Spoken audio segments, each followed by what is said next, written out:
Buenas noches para todos. Disculpen la demora. Ha sido un Consejo de Ministros bien fermental. Como ustedes saben, todas las ramas de actividad representadas en el gobierno tienen su opinión. Y si bien hay prioridades, siempre es bueno escucharnos entre todos. Hoy hace un año que con ustedes hablábamos de la famosa cuarentena obligatoria. Era un lunes 23 de marzo, cuando el gobierno decidió no confinar al pueblo uruguayo, si bien la presión desde muchos ámbitos políticos, sindicales, era muy fuerte. Nosotros optamos por la libertad. Libertad que una vez más venimos a defender. Obviamente, un año después, la situación es distinta. La cantidad de casos son mucho mayores. Tenemos una cepa que, según ustedes han informado y hemos escuchado a los científicos, es una cepa muy potente en la penetración y en la capacidad de contagios. Nos decía el ministro de Salud Pública, contagia 2.5 veces más que la otra. Tenemos una situación compleja con el sistema de salud, sobre todo presionando sobre los CTI, pero al mismo tiempo el Uruguay ha avanzado en la vacunación. La última vez que me fijé en el día de hoy veníamos con 350.000 personas vacunadas y con todas las reservas que tenemos de vacunas en los próximos días. Tiempo después de ese 23 de marzo, ante una pregunta de un colega de ustedes, dijimos que para adelante todo lo posible y para atrás todo lo necesario. Obviamente que, como presidente de la República, el gobierno, cuando puede ir para adelante, lo hace con beneplácito, lo hace con ganas, y cuando uno tiene que ir para atrás, obviamente que lo hace con una profunda responsabilidad, cuidando a los uruguayos, pero lo hace con pesar. ¿Qué es lo que voy a hacer ahora?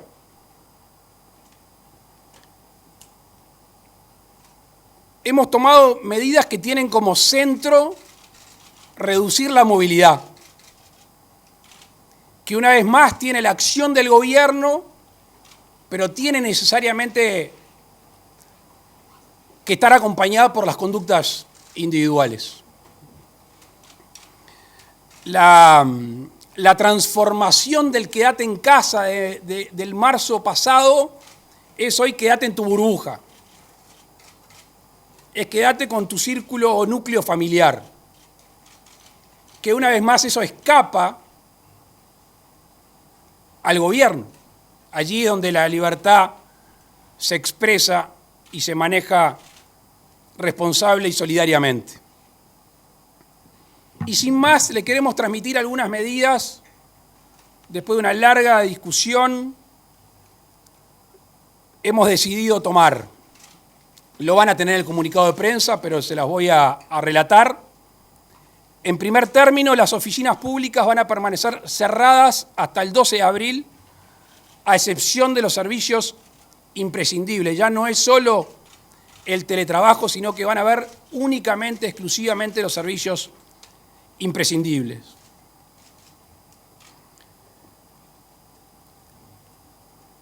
Se va a aplicar el subsidio por enfermedad a los mayores de 65 años en el sector privado.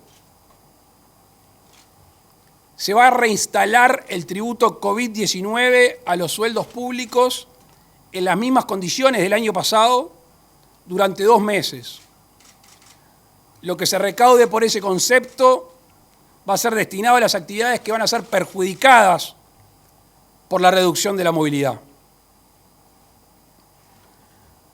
En esto Robert Silva va a poder profundizar, si ustedes lo estiman pertinente, pero básicamente se va a suspender la educación presencial en todos los niveles de enseñanza hasta Semana Santa o de turismo inclusive.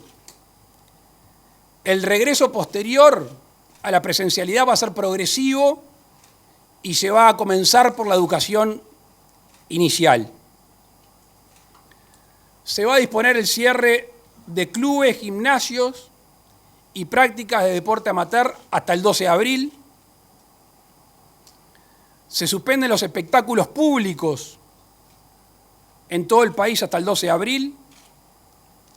Se dispone el cierre de los free shop en la frontera hasta el 12 de abril.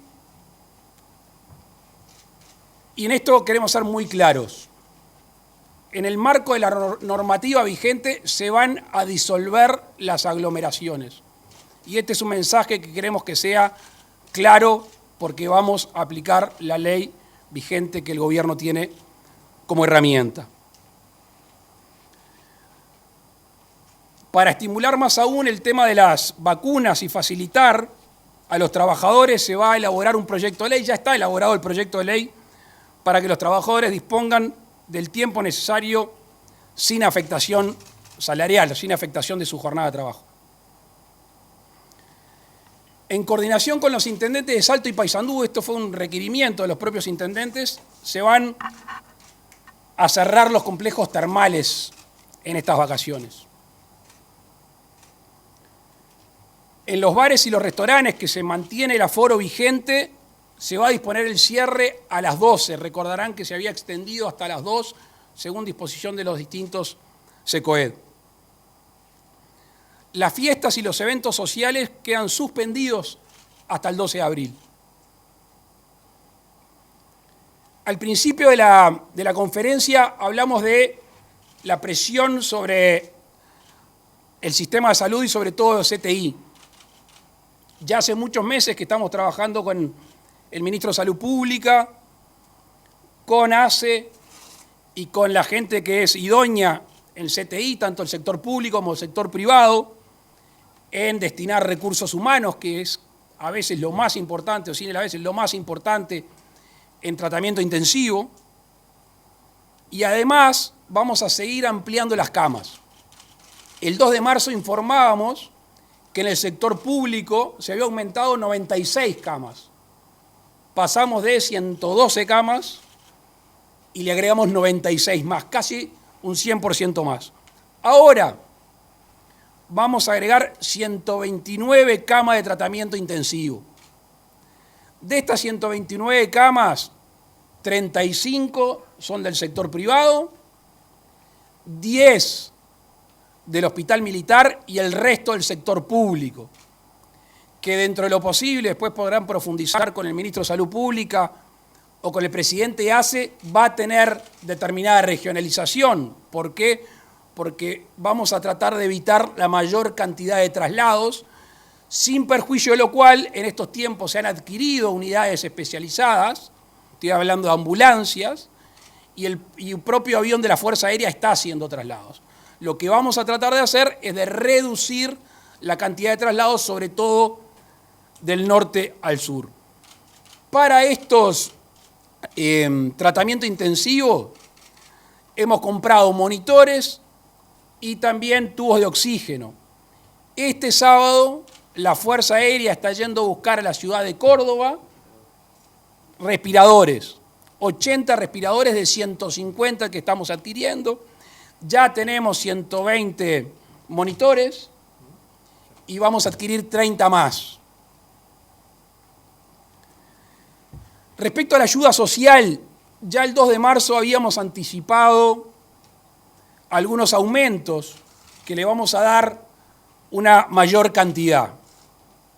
Por eso, durante estos 2 meses que vienen, se va a duplicar el monto correspondiente a la asignación familiar del Plan de Equidad y se va a duplicar el monto de las canastas alimentarias de TUAP. El público objetivo oscila cerca de 500.000 uruguayos. El diagnóstico queda claro, las medidas son estas y obviamente, como siempre, estamos dispuestos a contestar sus preguntas. Le solicitamos a los colegas que se identifiquen con nombre y medio del cual representan y en lo posible realicen una pregunta por cada uno. Muchas gracias.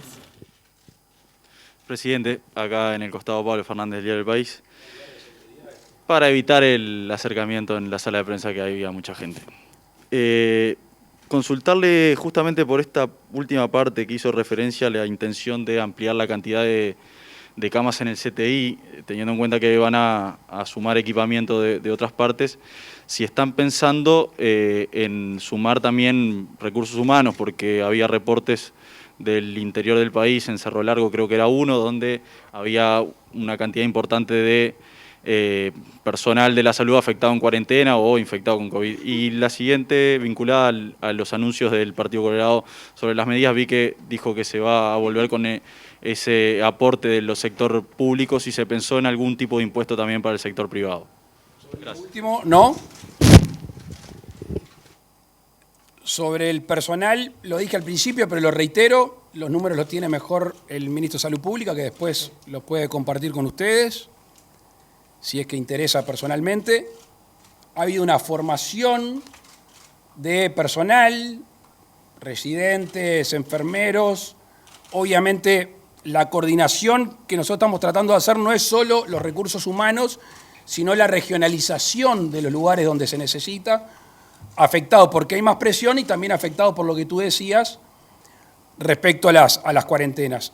Hace días que se viene trabajando, pero ayer a las 2 de la tarde nos juntamos con el ministro de Salud Pública y con el presidente ACE, luego se fueron al ministerio a reunir, se agarró un mapa y se terminó con todos los datos, ya no solo la infraestructura, sino también los recursos humanos.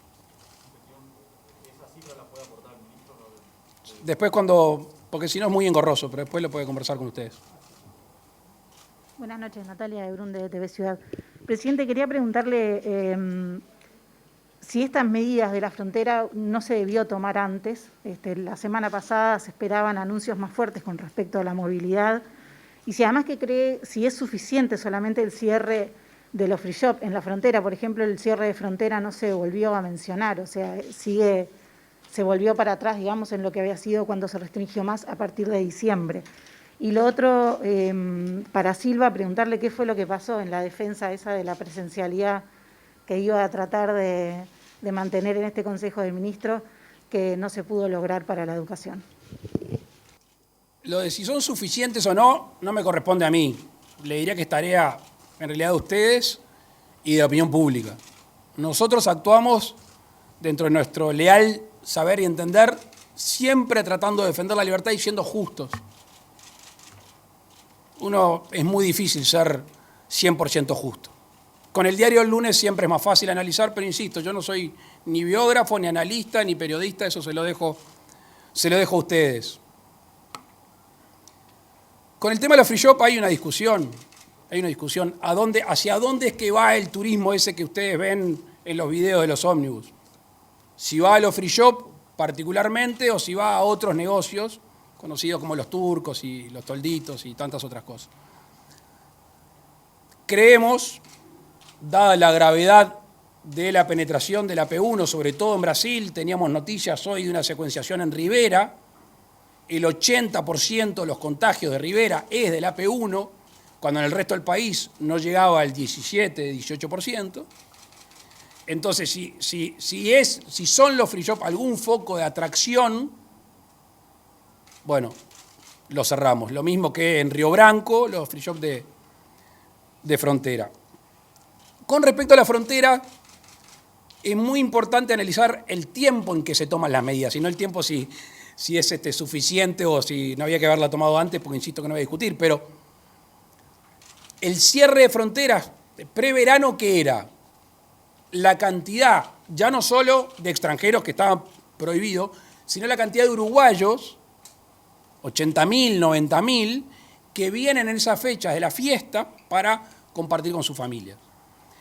Pasado ese momento, como no hay una afluencia tan grande, porque ya pasaron la época de las fiestas, se volvió a la prohibición o al cierre de fronteras parcial que de alguna manera deja fuera a los compatriotas.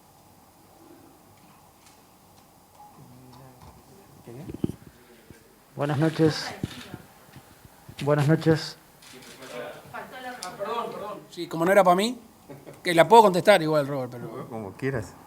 Yo quiero recordar, presidente, que hace un año justamente usted nos convocó junto con el ministro de Educación, Pablo da Silveira, defendiendo la imperiosa necesidad en momentos bien difíciles, porque como dijo usted, con el diario del lunes se puede opinar de distinta manera, para volver a la presencialidad, usted recordará, en las escuelas rurales. Y volvimos el 22 de abril a las escuelas rurales y luego en junio volvimos ante situaciones muy difíciles de llevar adelante. La presencialidad la defiende el presidente de la República, el ministro de Educación y Cultura, la defiende la ANEP y la hemos defendido desde siempre. Lo que hoy hemos realizado, todo en conjunto y habiendo tenido el gusto de participar en esta instancia de gobierno, es tomar las decisiones analizando otros componentes, otras circunstancias. Defendemos la presencialidad y la consideramos fundamental en la educación del Uruguay, pero tenemos que atender, como hemos atendido siempre, los aspectos sanitarios.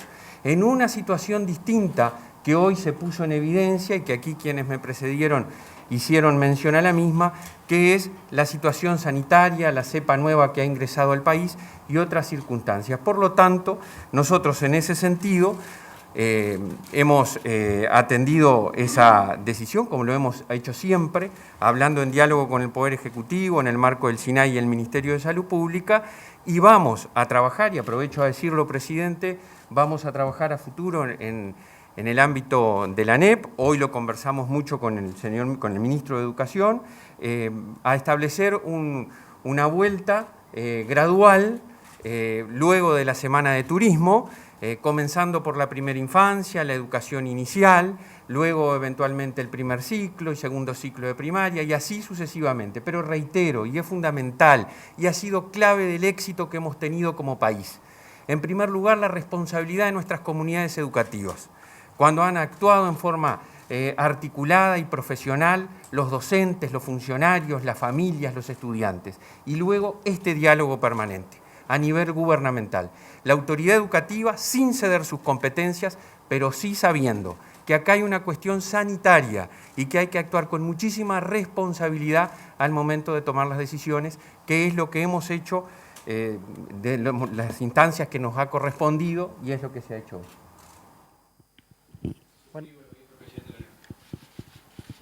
Buenas noches, Juan Pablo da Costa de Canal 4 Telenoche. Presidente, quería consultarle por las medidas económicas. Ha dicho que lo que se recaude con este impuesto a los sueldos más altos de la actividad pública irían a las actividades más perjudicadas. ¿A cuánto entiende el gobierno se puede llegar a recaudar con este impuesto y cómo se repartiría o hacia qué sectores iría? Muchas gracias. La cifra exacta no la tengo, es el mismo tributo que el año pasado. Obviamente que lo recaudado por este tributo, no me tomen al pie de la letra, pero lo que vamos a aumentar, está la ministra Arbelecha ahí, lo que vamos a aumentar de las asignaciones familiares del plan de equidad es casi lo mismo que recauda un mes de ese tributo, más o menos. Acuérdense que eso es parte de lo que vamos a destinar desde el punto de vista social, sin empezar a contar la gente perjudicada directamente por estas medidas restrictivas. ¿Qué quiero decir con esto? Que obviamente la erogación del gobierno, que estaba en 540 millones de dólares planificada a principio de año, que ya supera los 600 millones de dólares, va a estar por encima porque vamos a tener que hacer un gasto mayor en este esfuerzo que le estamos pidiendo a muchos uruguayos. Planteos que vienen desde las cámaras, de los sindicatos y desde el Partido Colorado y otros partidos políticos que han traído planteos formales, el ministro de Salud Pública y otros planteos formales que han venido a la mesa que han sido tomados en cuenta. Gracias. Buenas noches, Ken Parks de Bloomberg News. Señor Presidente, quería preguntarle si la crisis sanitaria va a obligar al gobierno a replantear sus metas en materia de crecimiento económico y déficit fiscal para el 2021. Gracias. Si alguien me dice cuánto va a durar la pandemia, y si la cepa sabemos que no va a mutar y la P1 marcha la Sinovac y el resto de las vacunas, y cómo va a ser la interacción con los países vecinos, yo podría contestar esa pregunta. El antecedente inmediato que tenemos, sin saber cuánto iba a durar la pandemia, sin saber qué profundidad iba a tener, sin saber la afectación económica directa e indirecta, el equipo económico fue a la Cámara de Diputados y a la Cámara de Senadores en el presupuesto nacional, hizo proyecciones y las proyecciones se cumplieron. Hoy hay un estimativo de crecimiento del Producto Bruto que hablábamos hace un instante. Sería un poco inconsciente de mi parte firmar abajo. Sí sostenemos que lo que hace al déficit y al crecimiento, entre otros parámetros económicos, como puede ser la inflación, sostenemos hoy que siguen vigentes. Buenas noches, presidente. Martín Tócar, del Observador. Quería preguntarle si se han fijado una meta aproximada, al menos, de a cuánto debería bajar el promedio semanal de casos, hoy en unos 1.600 casos diarios, para llegar a una situación de mayor control con estas medidas, y también cuánto consideran que condiciona esta nueva situación la eficacia y la velocidad del proceso de vacunación. Muchas gracias. Con respecto a lo último, se dio un intercambio básicamente contestado por el ministro de Salud Pública, que es en cuanto a la cantidad de vacunados semanales.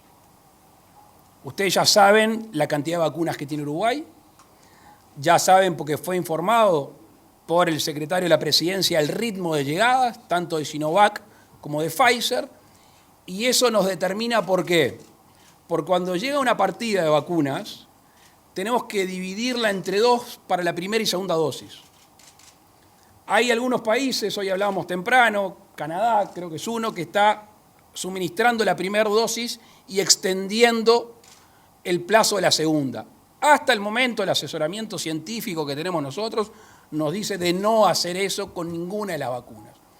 ¿Qué quiere decir esto? Que nosotros podríamos profundizar un poco más, podríamos estirar la cantidad de vacunatorios, lo podríamos hacer.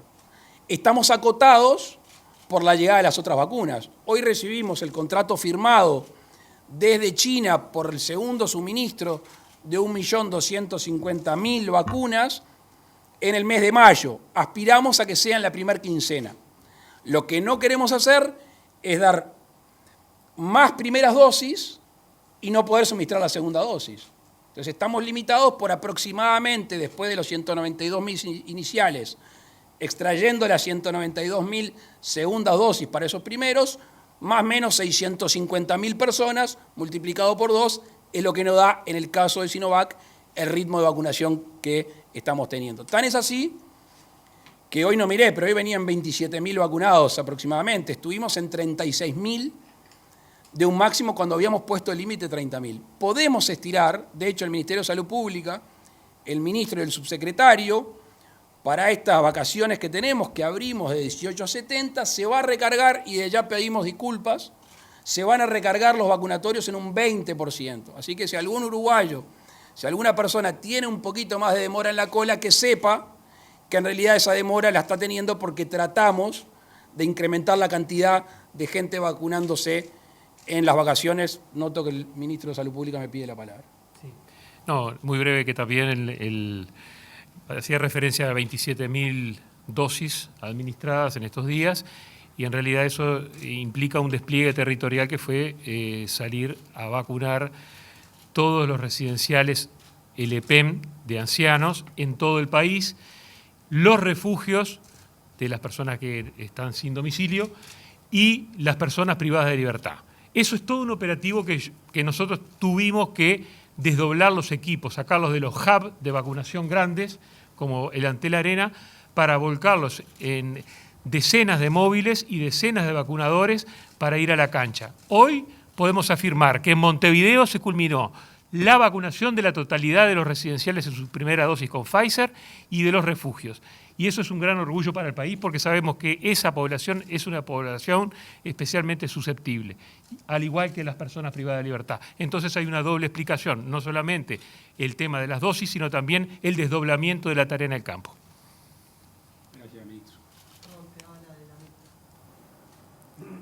Las- No, la primera parte. No. La meta nuestra es que no se sature el sistema sanitario hoy. Hace un rato recordaba Lito Alfi de lo que le pasó en un momento a algunos países de Europa que tuvieron que trasladar enfermos a otros países. Nosotros estamos tratando de reducir la movilidad y eso supuestamente va a aplanar. Va a aplanar. Eso sería una apuesta razonable. Eso no generaría tanta presión sobre los tratamientos intensivos y además estamos agregándole 129 camas más las otras unidades que no son de tratamiento intensivo, pero que hacen las veces de para gente que no necesita el tratamiento más profundo. Las autoridades reciben las 2 últimas consultas. Muy buenas noches para todos. Matías Garro de Radio Universal. Le quería consultar primero por las personas de entre 18 y 70 años que se agendaron para vacunarse. Varios han recibido la confirmación de su agenda, pero sí se les ha dicho que se van a vacunar en turismo. Si tienen estipulado más o menos en qué fecha se van a estar vacunando esas personas. Y por último, consultarles por fútbol y básquetbol. Usted ha hablado de la suspensión de los espectáculos públicos. Concretamente, ¿cuál es la situación de ellos? Principalmente en el básquetbol que se realiza en ambiente cerrado, ¿verdad? El fútbol sabemos que está por terminar. Muchas gracias. Sobre esto, segundo, pueden profundizar con Sebastián Bauzá. Estamos analizándolo. En principio se estaría jugando el deporte profesional, los deportes profesionales. En principio, tú decías bien, queda una fecha en el fútbol. El básquetbol es otra situación, pero está por ahí Sebastián. Ahí está Sebastián. En principio, el deporte profesional continúa desarrollándose. Con respecto a la agenda para vacunarse, había no opiniones encontradas, pero distintos puntos de vista. Nos pareció más lógico, y además más práctico, voy a explicar por qué más práctico, más lógico que la gente que se puede agendar, si bien explotó, porque en 2 horas no quedaba un cupo, por suerte, porque muestra una vocación de querer vacunarse. La gente que quedó en la cola, que quedó adentro del sistema, va a recibir mensajes periódicos, esto fue algo que informamos en el Consejo de Ministros, para que se quede tranquilo que está en el sistema, no que cayó en un agujero negro, está dentro del sistema y se le va a ir informando a medida que vayamos liberando las vacunas.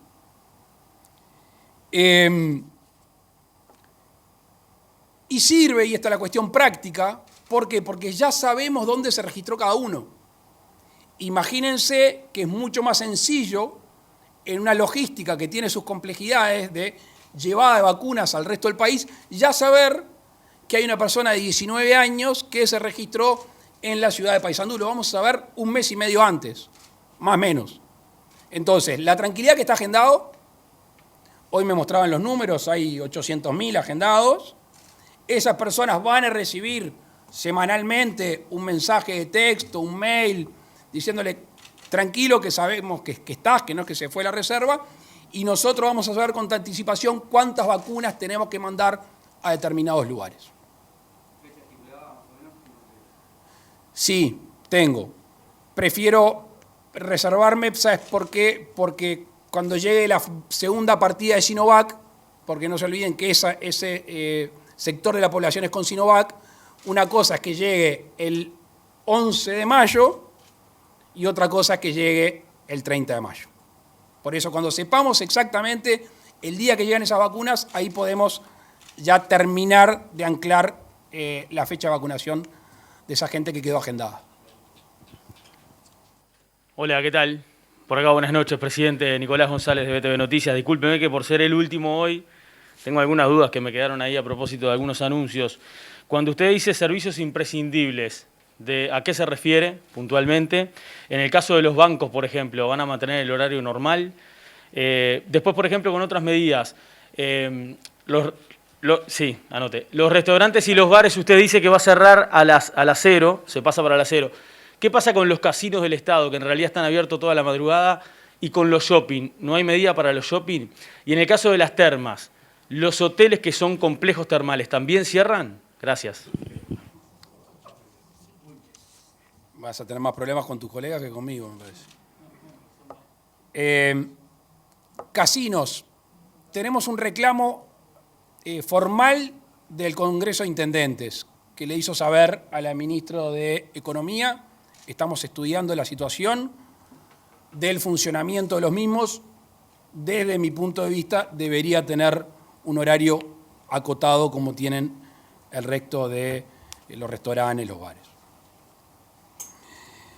Con respecto a lo imprescindible, depende del ministerio.